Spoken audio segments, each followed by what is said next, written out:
اور اس پارے کی شخصیات 6 ہیں۔ السابقون الاولون میں سے وہ 6 لوگ جو مدینہ میں اسلام پھیلانے کے لیے لکڑیاں بنے۔ یاد رکھیے کہ آج تو مدینہ اور مسجد نبوی لوگوں سے بھری ہوتی ہے، کھچا کھچ۔ ایک دن ایسا بھی تھا، آسمان نے بھی دیکھا اور زمین نے بھی دیکھا کہ نبی صلی اللہ علیہ وسلم کو مدینہ میں کوئی نہیں جانتا تھا۔ بیعت عقبہ سن 1190 میں ہوئی، جس میں 6 لوگ مدینہ سے نکل کر نبی کے پاس آئے تھے۔ مکہ میں رہ کر اللہ کے نبی تو اسلام کی تبلیغ کر ہی رہے تھے، لیکن جب مخالفت بڑھی اور مشرکین نے آپ کو خوب ستایا، 13 سال کی محنت کے بعد تبلیغ کا کام سست پڑ رہا تھا، کیونکہ لوگ کان رکھتے ہی نہیں، کان ہی نہیں دھر رہے۔ پھر اللہ نے ایک ایسا دروازہ کھلوایا کہ جس کے بعد اسلام مکہ سے نکل کر مدینہ میں آ گیا۔ مدینہ کے 2 قبائل اوس اور خزرج قحطانی نسل سے تھے، جو ہر سال حج کے لیے آتے تھے، لہٰذا نبوت کے 11ویں سال ان میں سے چند لوگ نبی کے پاس آئے۔ اللہ کے نبی نے ان کو اسلام پیش کیا، انہوں نے اسلام قبول کیا اور عقبہ نام کی گھاٹی پہ پہنچ کر اللہ کے نبی کے ہاتھ پہ بیعت کی، جس کا پیچھے بھی ذکر ہے اور آگے بھی آ رہا ہے۔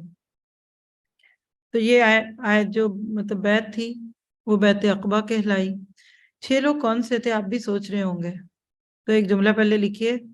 مدینہ میں گھر گھر دعوت ہے، حق کی دعوت، دین کی دعوت، قرآن کا نور پھیلانے والے 6 مجاہدین، عقبہ بن عامر، اسد بن زرارہ، عوف بن الحارث، رافع بن مالک،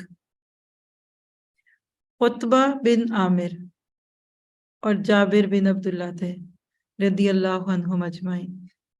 جب بہت سارے لوگ کام کرنے لگ جائیں گے نا، اور لگ جاتے ہیں، تو پھر آپ کی وہ ویلیو نہیں رہتی۔